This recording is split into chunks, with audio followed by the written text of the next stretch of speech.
माँ, मैं बहुत थक गई हूँ घर सँभालते-सँभालते। यहाँ मेरी थकान किसी को भी नज़र नहीं आती। कुछ दिन आराम करना चाहती हूँ। सोच रही हूँ कुछ दिनों के लिए अपने मायके आ जाऊँ। आते हुए अपने बच्चों को भी साथ ले आऊँगी। वे वहीं से स्कूल चले जाएँगे। आखिर एक ही शहर में ससुराल और मायका होने का कुछ तो फ़ायदा होना चाहिए। कमला जी ने दूसरी तरफ से कहा, हाँ बेटा, जब तेरी इच्छा हो आ जाना। आखिर ये तेरा भी तो घर है। ठीक है माँ, तो मैं कल ही आ जाऊँगी। नम्रता खुश होकर बोली, हाँ बेटा, कल ही आ जाओ।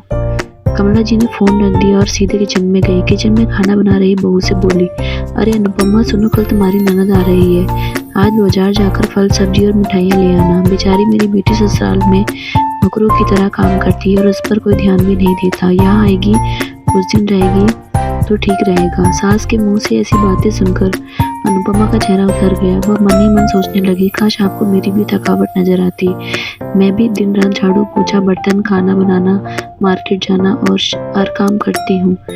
तो आपकी बेटी तो जब मन में आता है तब यहाँ आ जाती है, लेकिन मैं साल में एक ही बार अपनी माँ के पास जाती हूँ, तब भी आपको प्रॉब्लम होती है। मैं भी इंसान हूँ, मेरा भी मन है। मुझे भी लगता है कि मैं अपनी माँ के पास जाकर थोड़ा आराम करूँ, सुख दुख की 2-4 बातें करूँ, अपना मन हल्का करूँ। शाम तक भगवान ने जैसे अनुपमा की सुन ली और उसकी ननद का फ़ोन आया। ननद ने अपनी माँ से कहा कि उसकी सास ने उसे मायके आने के लिए मना कर दिया है। इस बार वो नहीं आ सकती। कमला जी बोली, ऐसे कैसे मना कर दिया? पहले तो कभी वो तुम्हें आने के लिए नहीं रोकती थी, इस बार भला क्या हो गया? लाओ मेरी बात कराओ। नम्रता ने फ़ोन अपनी सास के पास दिया। कमला जी ने कहा, नमस्कार समधन जी, आपसे कुछ कहना था। समधन जी ने कहा, कहिए। दरअसल कल त्योहार है, इसलिए नम्रता अपने मायके आना चाहती है। अगर आप उसे भेज दें तो अच्छा रहेगा। नम्रता की सास ने कहा, देखिए समधन जी, आपकी बेटी मायके जाकर रहे, इस बात के लिए हमने उसे कभी नहीं रोका और इस बात से हमें कोई प्रॉब्लम भी नहीं है। तो कुछ दिनों पहले मैं अपने रिश्तेदार की शादी में गई थी। वहाँ आपकी बहू अनुपमा की माता जी से मिलने का मौका मिला। उनसे गपशप करने के दौरान उनकी बातों से पता चला कि अनुपमा को साल में एक ही बार अपने मायके जाने को मिलता है और वो भी बहुत कम समय के लिए। मुझे लगता है आपको पहले अनुपमा को उसके मायके भेज देना चाहिए और वो जब मायके होकर आ जाएगी तो मैं नम्रता को आपके पास वैसे भी भेज दूँगी।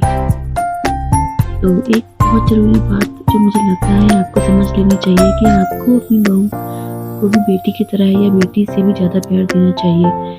उसे भी मायके जाने की इच्छा होती होगी। हो सकता है नम्रता के वहाँ आने से उसकी आवभगत करने के लिए आप उसे उसके मायके नहीं भेजती हो, या फिर वो आपसे कुछ कहने से भी डरती हो। अगर आप उसको घर में ही कैद रखेंगी तो एक दिन वो आएगा जब वो आपकी इज्जत भी नहीं करेगी, फिर वो आपकी सुनेगी भी नहीं और जब चाहे तब आपके अपने मायके चला जाएगी। ऐसी परिस्थिति आई, इससे अच्छा है कि आप भी कुछ बदलाव अमल में आए, जिससे आपका रिश्ता और रिश्ते की मिठास खराब ना हो। कमला को अपने संबंध के हर एक शब्द में सच्चाई नजर आई। उन्हें महसूस हुआ कि उन्होंने अपनी बेटी के प्यार में अंधे होकर कभी भी अपनी बहू के मन के विचार को नहीं समझा। उन्होंने हमेशा अपनी बेटी को अपने बहू से ऊपर रखा। दूसरी तरफ नम्रता भी अपनी भाभी के बारे में हो रही इस बातचीत को सुन रही थी। उसने भी रियलाइज़ किया कि वह कभी भी अपनी भाभी के साथ ठीक से बात नहीं करती और जब जब वह अपने मायके जाती है तो भाभी थोड़ा उदास रहती है। कमला जी ने अपनी बहू को बुलाया और उसे कहा कि अनुपमा कुछ दिनों के लिए नम्रता नहीं आने वाली है, इसलिए पहले तुम अपने मायके होकर आओ। ये सुनते ही अनुपमा का चेहरा खिल गया, क्योंकि पहली बार था जब उसकी सास ने सामने से उसे अपने मायके जाने के लिए कहा था।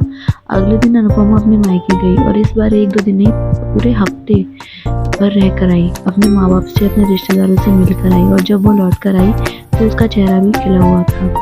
अनुपमा के आने के बाद नम्रता भी अपने मायके आई और इस बार वो खुद सामने से अपनी भाभी से खुशी-खुशी मिली और अच्छे से बात की।